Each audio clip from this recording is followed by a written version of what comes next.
कि मुझे निश्चय है कि मैं निर्दोष ठहरूंगा। कौन है जो मुझसे बहस कर सकेगा? ऐसा कोई पाया जाए तो मैं चुप होकर प्राण छोड़ूंगा। दो ही काम मुझसे न कर, तब मैं तुझसे नहीं छिपूंगा।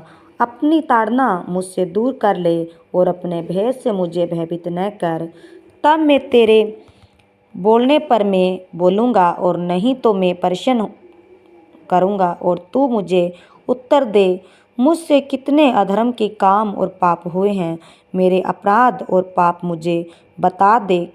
तू किस कारण अपना मुंह फेर लेता है और मुझे अपना प्राण शत्रु गिनता है? क्या तू उड़ते हुए पत्ते को भी कंपाएगा और सूखे डंठल के पीछे पड़ेगा?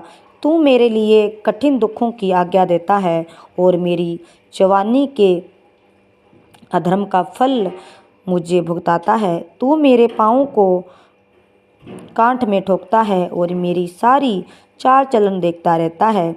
तू मेरे पाँव के चारों ओर सीमा बांधता है और मैं सड़ी गली वस्तु के तुल्य हूँ और जो नष्ट हो जाती है और कीड़ा खाए कपड़े के तुल्य हूँ। मनुष्य जो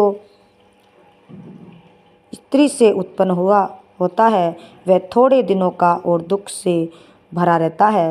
वह फूल के समान खिलता फिर तोड़ा जाता है। वह छाया की रीति पर ढल जाता है और कहीं ठहरता नहीं। फिर क्या तू ऐसे पर दृष्टि लगाता है? क्या तू मुझे अपने साथ कचहरी में घसीटता है? अद्भुत वस्तु से शुद्ध वस्तु को कौन निकाल अशुद्ध वस्तु से शुद्ध वस्तु को कौन निकाल सकता है?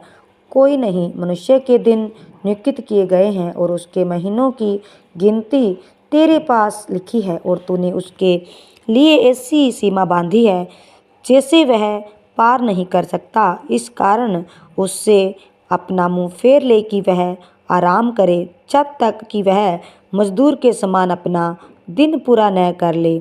और वृक्ष के लिए तो आशा रहती है कि चाहे वह काट डाला भी जाए तो भी फिर अपने पनपेगा और उससे नरम नरम डालियाँ निकलती ही रहेगी।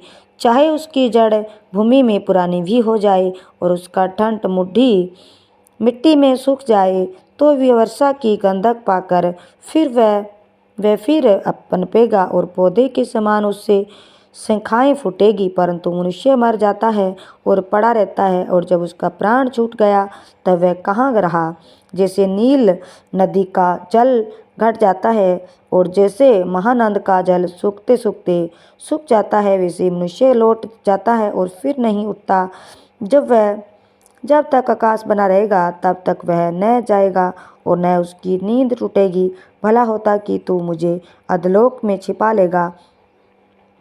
लेता और जब तक मेरा कोप ठंडा न हो जाए तब तक मुझे छिपाए रखता और मेरे लिए